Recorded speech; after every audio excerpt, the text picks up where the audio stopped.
Bonjour. Je voudrais réfléchir avec vous ce matin sur le fonctionnement de notre système démocratique qui est quand même bien particulier. Voilà une élection, l'élection présidentielle, à laquelle peuvent se présenter ceux qui ont obtenu 500 signatures de maires, conseillers généraux, conseillers régionaux, députés, sénateurs. Il est bien entendu tout à fait naturel que les grands partis politiques qui disposent de députés, de sénateurs, de maires de grandes villes aient à leur disposition immédiatement les 500 signatures, mais quid des autres? C'est tout le système démocratique qui est en réalité aujourd'hui interrogé. Pourquoi? Parce que nous nageons dans une hypocrisie absolument totale. L'UMP, le PS et l'UDF, dans un accord total, ont décidé que ceux qui se réclamaient de leur étiquette ne pourraient pas donner de signature à d'autres candidats que ceux de leur parti, c'est-à-dire qu'ils ont décidé de limiter le premier tour de l'élection présidentielle en réalité quasiment à un deuxième tour. François Bayrou n'étant dans cette partie appelé qu'à jouer un rôle modeste.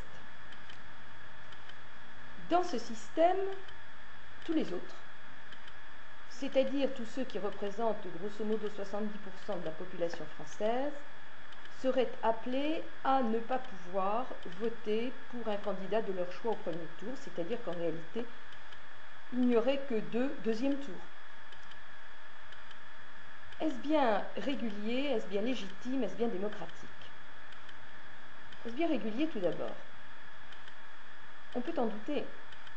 Notre pays repose sur un système dans lequel tout mandat impératif est nul.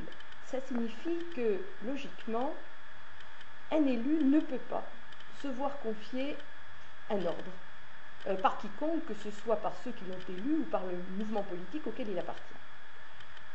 Et dans le système dans lequel nous sommes, c'est bien d'un mandat impératif qu'il s'agit, puisque les grandes formations interdisent à ceux qui se réclament de leurs étiquettes, avec pression bien évidemment à l'appui, de pouvoir donner leur parrainage.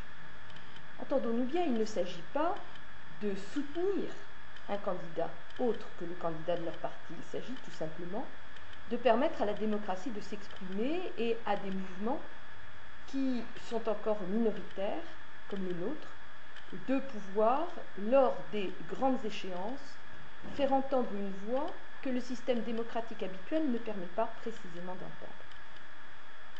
Et puis, il y a tous les maires qui n'ont pas de carte, mais sur lesquels les pressions vont se faire sentir par les mêmes formations politiques. Comment? Très simplement. Aujourd'hui, la plupart de nos élus appartiennent à des comités de communes, à des communautés d'agglomération, de villes. Il est très facile pour un président de communauté de communes, de ville ou d'agglomération, de faire savoir à l'élu d'une petite commune qu'il n'aura pas tel ouvrage ou telle subvention s'il donne sa signature à tel ou tel candidat. Nous avions connu le phénomène en 2002, il est décuplé en 2007. Restent enfin les maires indépendants, ceux qui revendiquent leur indépendance. Mais ceux-là même se sentent quelque part en contradiction avec eux-mêmes s'ils apportent leur parrainage, et nombreux sont ceux qui font savoir qu'ils ne donneront leur parrainage à personne parce que précisément ils sont indépendants. Et je dirais que c'est là un contresens sur l'idée du parrainage, qui encore une fois ne conduit pas un maire à prendre position en faveur de tel ou tel, mais permet tout simplement d'utiliser le pouvoir qui lui est confié par le système démocratique pour permettre précisément la démocratie de jouer. Ainsi, dans le détournement du système de l'élection présidentielle tel que les grands partis sont en train d'y procéder, c'est notre système démocratique lui-même qui est en réalité en cause. Avec une hypocrisie majeure, celle de Le Pen. Celui-ci n'a pas ses 500 signatures. Nous savons tous par exemple que l'UMP fait tout ce qu'il faut pour qu'il ne les ait pas, et Patrick Devedjian disait ce matin même à LCI que ce serait dommage qu'il ne les ait pas. De qui se moque-t-on? C'est au nom de la menace de l'extrême droite que des petites candidatures, petites entre guillemets, ne peuvent recevoir soi-disant des parrainages, car elles mettraient en péril la démocratie et risqueraient de rééditer un 21 avril, c'est en tout cas ce que dit le PS, et dans le même temps, on souhaite en haut lieu, officiellement au moins, que M. Le Pen ait ses 500 signatures.